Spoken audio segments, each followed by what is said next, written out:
Salam kerahiman. Hari ini 6 Maret. Kita akan baca dari 898 dan 948. Kita mulai dalam nama Bapa dan Putra dan Roh Kudus. Amin. 898. Oh Yesusku, Engkau kini mengembalikan kesehatan dan hidupku. Berilah aku juga kekuatan untuk bertempur, karena tanpa Engkau aku tidak mampu melakukan suatu pun. Berilah aku kekuatan, karena hanya Engkau yang dapat melakukan segala sesuatu. Engkau tahu bahwa aku ini anak yang rapuh dan apa yang dapat aku lakukan. Aku sungguh-sungguh mengetahui kekuatan kerahiman-Mu, dan aku percaya bahwa Engkau akan memberikan kepadaku segala sesuatu yang dibutuhkan oleh anak-Mu yang lemah ini. 948 13 Februari 1937. Hari ini dalam ibadat sengsara, aku melihat Yesus disiksa, dimahkotai duri, dan memegang buluh dengan tangannya. Yesus diam saja ketika para serdadu mondar-mandir di dekatnya dan berlomba-lomba menyiksanya. Yesus tidak berkata sepatah pun. Ia hanya memandangku, dan dalam tatapan itu aku merasakan penderitaannya. Begitu mengerikan sehingga kita tidak mampu membayangkan betapa ia menderita bagi kita sebelum ia disalibkan. Jiwaku terasa perih dan merana. Dalam jiwaku, aku merasakan kebencian yang kuat sekali terhadap dosa. Bahkan ketidaksetiaanku yang paling kecil pun tampak padaku seperti gunung raksasa, sehingga aku harus mengadakan penyilihan dengan mati raga dan laku tobat.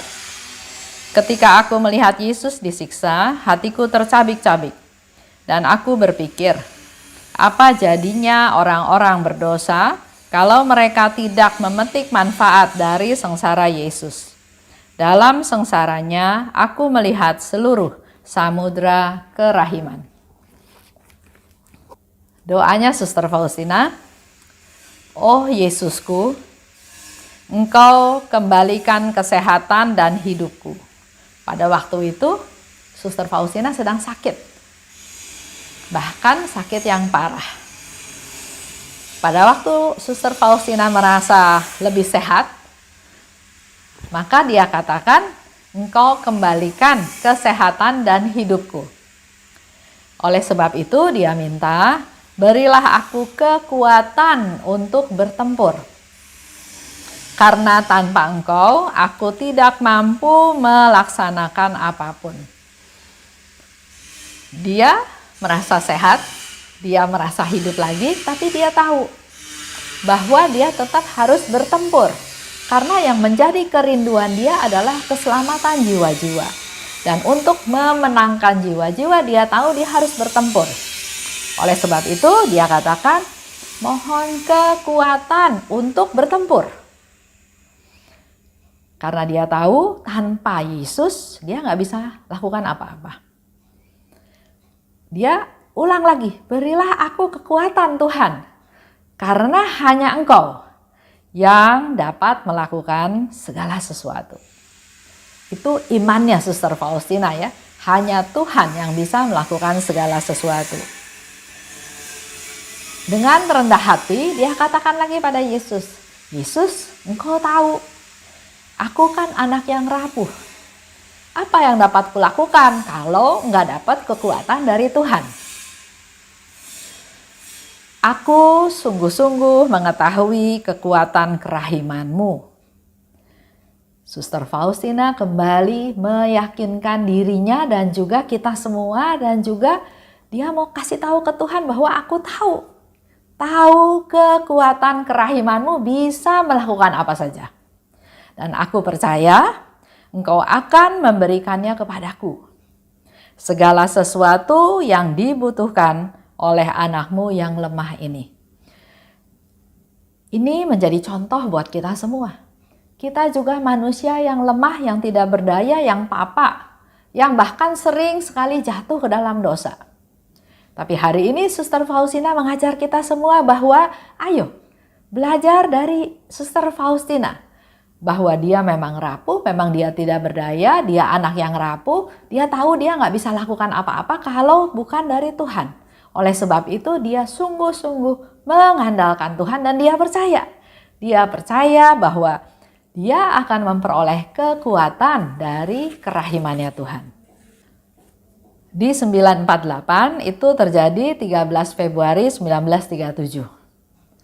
Dalam ibadat sengsara. Di sana dikatakan ya, ibadat sengsara itu adalah ibadat dalam masa Prapaskah untuk menghormati sengsara Yesus seperti yang sekarang kita alami.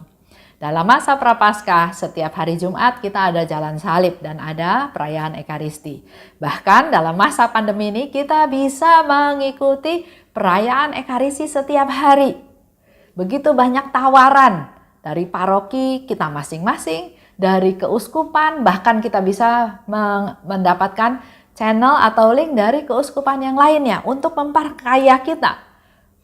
Uskup tertentu yang katakan, pastor tertentu yang katakan dengan tema yang berbeda-beda, tapi itu semua menjadi sumber kekuatan buat kita semua. Dikatakan oleh Suster Faustina, waktu ibadat sengsara, aku melihat, dia memperoleh penglihatan, dia melihat Yesus yang disiksa.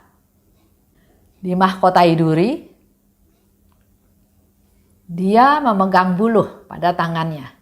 Jadi kalau Bapak Ibu bandingkan dengan misalnya peristiwa sedih yang ketiga dalam doa Rosario, Yesus dimahkotai duri. Atau kita juga bisa tahu cerita perhentian jalan salib. Yesus disiksa, Yesus didera, Yesus dicambuk, Yesus ditendang, Yesus dipukul. Bahkan Yesus memang diberi buluh, dikasih buluh untuk dipegang, tapi melalui buluh itu justru para perwira juga mengambil buluh itu dan memukuli Yesus. Nah, yang sekarang dilihat oleh Suster Faustina adalah Yesus disiksa, dimahkotai duri. Tapi dia melihat Yesus diam, enggak berontak, enggak melawan, enggak marah, enggak teriak kesakitan, dia diam. Bahkan Suster Faustina melihat banyak serdadu ya, mondar-mandir di depannya Yesus dan berlomba-lomba berusaha menyiksa Yesus. Yang lewat pukul, jambak, banyak hal yang dilakukan oleh para serdadu tersebut.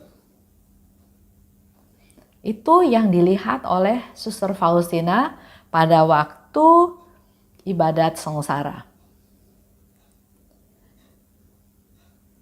Selanjutnya Suster Faustina lihat Yesus diam. Dia nggak berkata apapun. Dia diam. Bahkan Yesus memandang Suster Faustina. Dia memandang Suster Faustina dengan tatapan matanya, dan melalui tatapan matanya Suster Faustina bisa merasakan penderitaannya Yesus.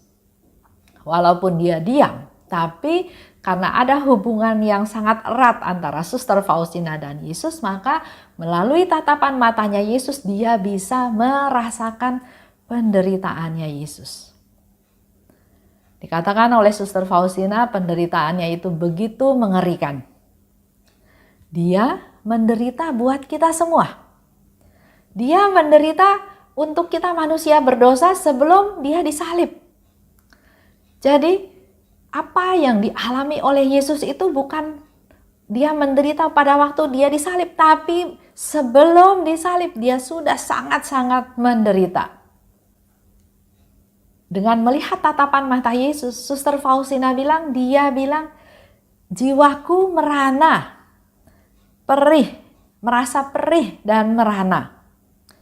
Aku bisa merasakan kebencian yang kuat terhadap dosa. Yesus mengalami hal penderitaan siksaan tersebut akibat dia menanggung dosa-dosa manusia. Yesus disiksa bukan karena Yesus berdosa, bukan karena Yesus bersalah. Tapi Yesus menanggung itu semua karena dia menanggung dosa-dosa kita. Oleh sebab itu Suster Faustina begitu merasa benci sekali terhadap dosa. Bagaimana dengan kita?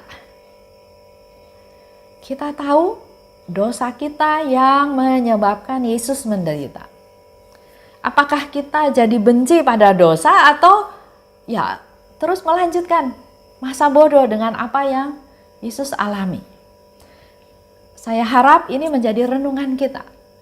Jadi dosa itu bukan hanya kita berdosa menyusahkan sesama kita, merugikan orang lain, tapi yang terlebih lagi adalah membuat Yesus semakin menderita karena harus menanggung dosa-dosa kita. Dia nggak bersalah, tapi dia harus menanggung dosa-dosa kita. Ketidaksetiaanku yang paling kecil tampak padaku seperti gunung raksasa. Karena walaupun itu ketidaksetiaan yang kecil, tapi itu juga menyebabkan penderitaan Yesus menjadi semakin berat. Sehingga aku harus melakukan penyilihan dengan mati raga dan laku tobat. Itu yang dilakukan oleh Suster Faustina. Apa yang kita lakukan setelah kita tahu kita berdosa? Apakah kita melakukan laku tobat? Apakah kita melakukan mati raga? Kita berdoa, mohon ampun. Apa yang kita lakukan? Ketika melihat Yesus disiksa, hatiku tercabik-cabik.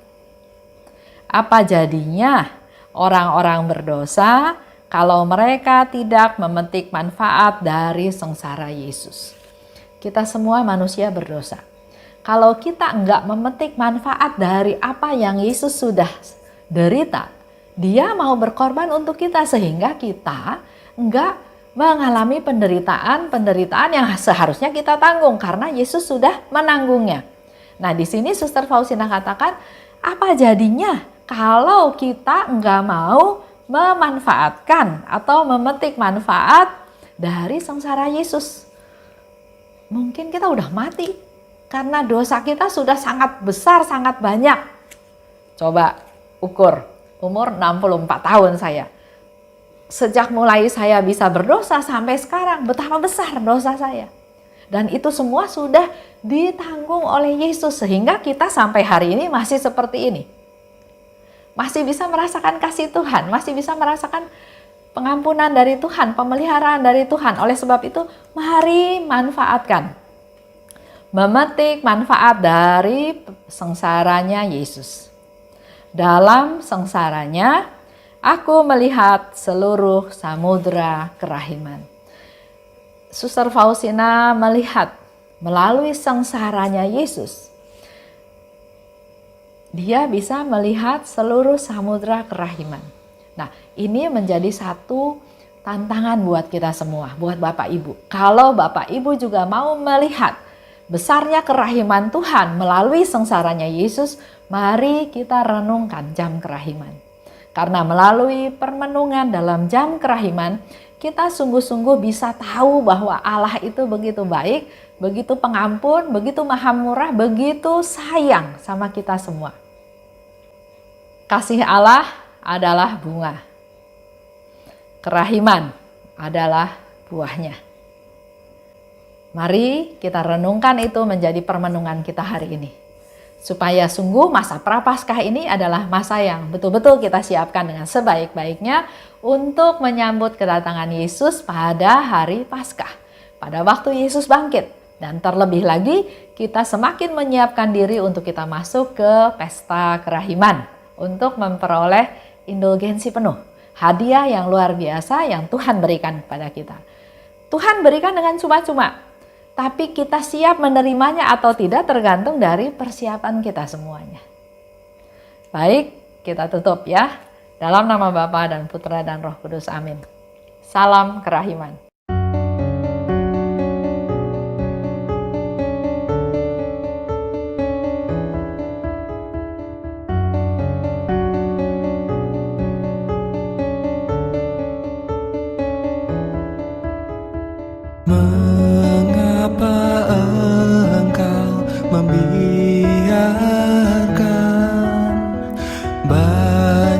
Dosa dan kejahatan, mengapa Engkau tidak menghukumnya? Ternyata Engkau masih kesempatan. Dia memperpanjang masa kerahiman. Celakalah mereka yang tak menyadari, tulis dan wartakan kerahimannya. Mohon rahmat bagi mereka yang berdosa. Ya Yesus, terima kasih atas semua kesempatan yang Engkau beri. Ya Yesus, ampunilah atas semua dosa yang terjadi.